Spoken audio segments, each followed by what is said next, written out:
fervorosa de Abacuque. Abacuque, um profeta do Antigo Testamento, viveu em uma época de grande injustiça social e corrupção moral. O povo era cruel e idólatra. O cenário era de guerra, violência e opressão, e as pessoas indefesas eram como peixes na rede quando caíam nas mãos dos babilônicos, pois não tinham como se defender dos cruéis invasores. Abacuque 1, 14 a 17. E por que faria os homens como os peixes do mar, como os répteis que não têm quem os governe? Ele e todos levantará com o anzol, apanhá-los-á com a sua rede, e os ajuntará na sua rede varredora. Por isso ele se alegrará e se regozijará.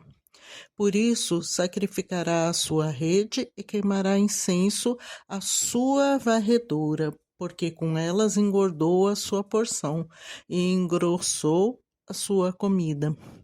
Porventura por isso esvaziará a sua rede e não terá piedade de matar as nações continuamente? O livro de Abacuque indica ter sido escrito entre 625 e 587 a.C., pouco tempo depois de Jerusalém ter sido destruída pela Babilônia em 586 a.C. A mensagem de Abacuque é a resposta de Deus para o seu povo, assim como para os nossos dias, pois devemos confiar em Deus, mesmo em meio ao caos, pois o Senhor nos sustenta enquanto permite os acontecimentos. O profeta foi contemporâneo de Naum, Jeremias, Sofonias, Obadias e Ezequiel. E estes, curiosamente, trouxeram mensagens semelhantes de juízo e também de esperança. Naum, um dos profetas menores, anunciou o juízo contra a impiedosa cidade de Nínive, capital do Império Assírio, que seria divinamente destruída. A principal mensagem é que o povo de Deus deveria confiar e esperar por sua libertação. Jeremias profetizou para que o povo se arrependesse, pois seriam levados cativos para o exílio babilônico. Deus promete fazer uma aliança com seu povo e promete uma restauração futura. Sofonias profetiza que o dia do Senhor seria quando Deus julgaria as nações. O povo deveria se humilhar e praticar a justiça. Ezequiel, durante o exílio babilônico, em suas visões simbólicas, transmitiu mensagens acerca da restauração de Israel, a responsabilidade individual e a esperança. Abacuque, por sua vez, equilibra sua fé em Deus com as questões difíceis apresentadas em um cenário em que as reformas do piedoso rei Josias foram abandonadas após a sua morte. Pouca ou nenhuma honra se dava ao Senhor, e a terra de Judá encontrava-se ameaçada. Ele amava sua terra e os compatriotas e levou suas questões a Deus, na esperança de que o Senhor agisse em favor de Israel, para que o povo se arrependesse e voltasse à prática das boas obras. Diante das adversidades e desastres inevitáveis, o profeta sentiu sua fé enfraquecer, questionou a bondade e sabedoria de Deus e buscou respostas. A profecia de Abacuque se dá em um cenário de sofrimento e injustiça no mundo, em que Deus permite que os ímpios prosperem e os justos sofram. O Senhor usa nações injustas, como os caldeus do sul da Babilônia, para executar seu juízo. No entanto, Abacuque aprende que só ao colocar sua fé em um Deus fiel, poderá resistir até o fim. Abacuque 2, 1 a 4.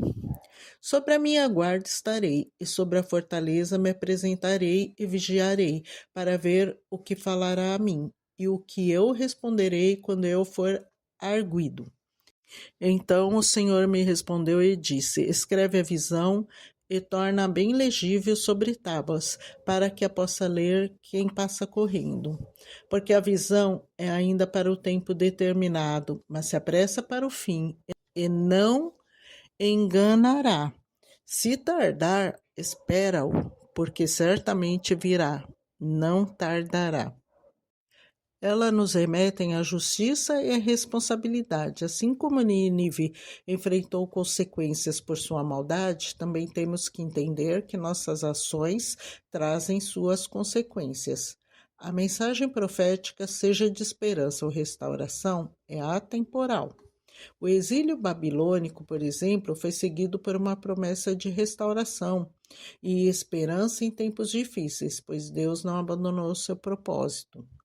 O dia do Senhor nos faz recordar que a justiça divina acontecerá e, dessa forma, devemos buscar santidade e viver com dignidade na presença de Deus e buscarmos nos reconciliarmos com Deus na pessoa do Filho. As profecias devem moldar nossas atitudes, trazer confiança na vontade soberana de Deus e esperança, mesmo em dias maus. Um exemplo de dias maus e difíceis que o nosso século enfrentou foi a pandemia. A situação era de incerteza, muitos perderam entes queridos, sem contar as crises econômicas afetando de forma global e inesperada. Mas todos refletimos sobre nossas ações como sociedade, como indivíduos? Será que agimos com compaixão, solidariedade e responsabilidade uns para com os outros? Nossas escolhas são compatíveis com o que gostaríamos que o justo Deus superabundasse em nossas vidas? O dia do Senhor será para nós um dia de esperança, aquele grande momento de cura, restauração, o dia de trevas e juízo. A forma como lidamos com a angústia e a dor diante dos desafios é muito pessoal, mas devemos preservar nossa saúde mental, contatos sociais com amigos e familiares onde possamos compartilhar sentimentos e experiências pode aliviar a angústia. E também apoio a comunidades online que compartilhem interesses ou preocupações semelhantes. É normal nos sentirmos vulneráveis, mas devemos também ser resilientes, ressignificando nossas metas frente às mudanças e adversidades, com atividades satisfatórias que podem servir de esperança e crescimento. Com tantas mudanças sociais e tecnológicas, ainda podemos explorar as amizades virtuais, mas sem nos isolar do mundo real e sem permitir que isso nos afete de forma negativa. Os amigos virtuais podem servir para compartilhar experiências, interesses em comum, além de facilitar o aprendizado e entretenimento. Mas não podemos nos esquecer que tudo depende de certo equilíbrio, pois a presença também é essencial, assim como a qualidade dos relacionamentos, independente da forma como acontecem, para que não gerem ansiedade, pois as vidas compartilhadas online nem sempre refletem a realidade. E a ansiedade é um sintoma de falta de fé. Porque ainda que a figueira não floresça, nem haja fruto na vide, ainda que decepcione o produto da oliveira e os campos não produzam mantimento, ainda que as ovelhas da malhada sejam arrebatadas e nos currais não haja gado, todavia eu me alegrarei no Senhor, exultarei no Deus da minha salvação.